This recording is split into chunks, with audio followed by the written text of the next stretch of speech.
কেমন আছেন বিয়ান? আলহামদুলিল্লাহ ভালো। আপনি কেমন আছেন? ভালো আছি।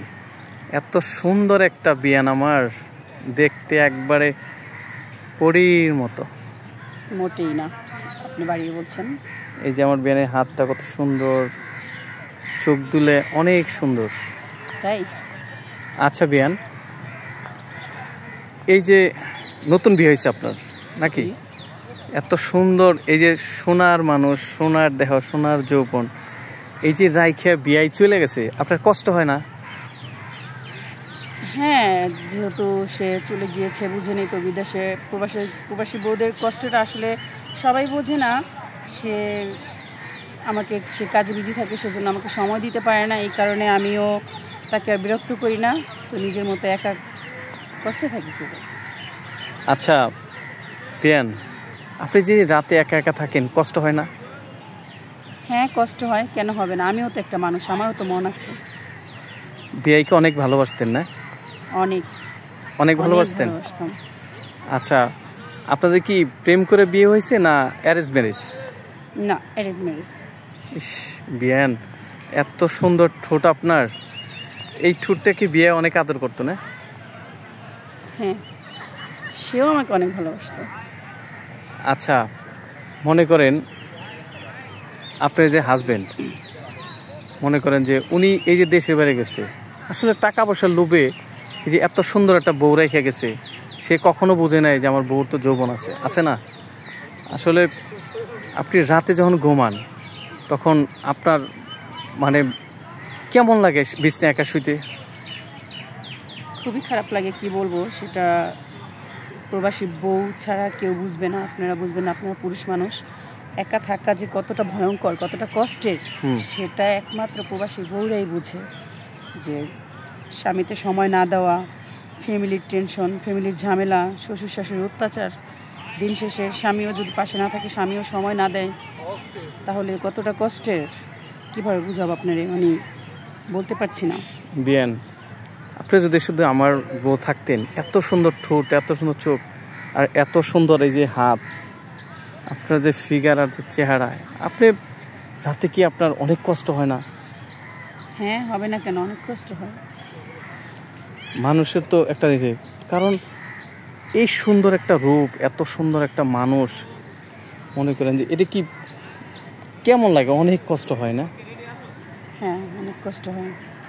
আচ্ছা, সবচেয়ে বেশি মানে আপনারে মনে করেন যে সবচেয়ে বেশি মানে বেশি আদর সোহাগ রাত্রে করতো, এটা কি মনে করেন বাসরাইতে পড়ে না বাসরাইতের?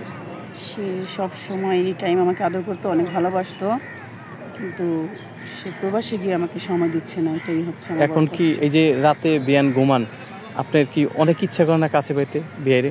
হ্যাঁ, কেন কাছে পাইতে ইচ্ছা করবে না? আমিও তো একটা মেয়ে মানুষ, আমারও তো জীবন আছে, তাই না?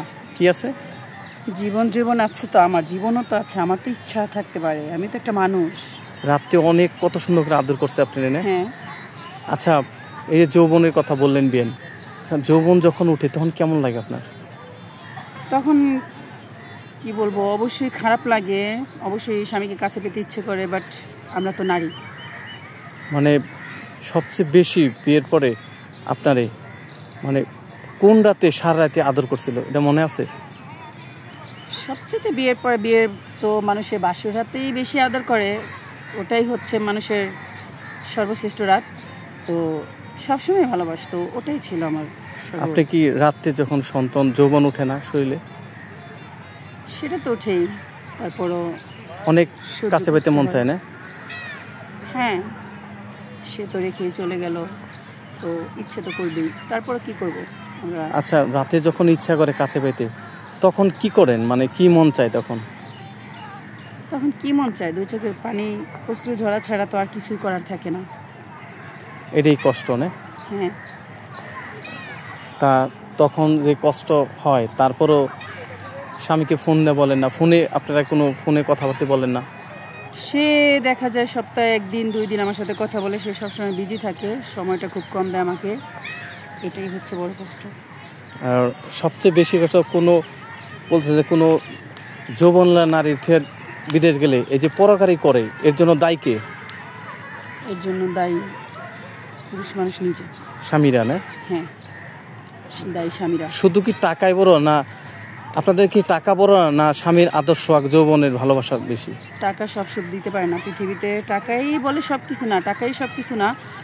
টাকা পয়সা না থাকলে দেখা যায় মানুষে বলে যে ভালোবাসা পালায় না। টাকা পয়সা থাকলেও যে সংসারে সুখ হয় সেটা না।